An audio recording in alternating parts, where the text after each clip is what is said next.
ভারতীয় সিনেমার সবচেয়ে দামি তারকা বিজয়।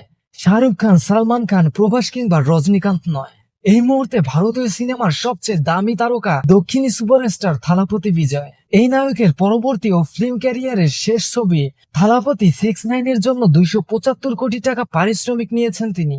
এমনটাই দাবি ভারতীয় সংবাদ মাধ্যমে।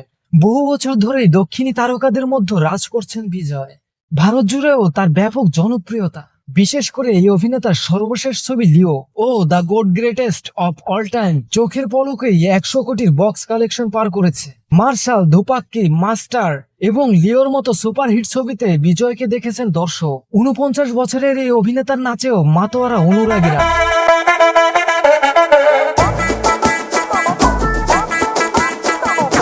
এমন সাফল্যময় ক্যারিয়ার রেখেই রাজনীতির ময়দানে পা বাড়াচ্ছেন থালাপতি। চলতি বছর লোকসভা ভোটের শুরুর দিকে বিজয় ঘোষণা দিয়েছেন তার রাজনৈতিক দলের নাম। অভিনেতা দলের নাম রেখেছে তামিলাগা ভেট্রি কাজাগম। অভিনেতার লক্ষ্য 2026-এর তামিলনাড়ুর বিধানসভা নির্বাচন। ফলে তিনি এরপর থেকে রাজনীতিতে ব্যস্ততা বাড়াবে আর রাজনীতিতে জড়িয়ে পড়ায় সিনেমা থেকে নিজেকে সরিয়ে নেবে। সে কারণেই তার শেষ ছবি নিয়ে ভক্তদের উত্তেজনার পারদ তুঙ্গে।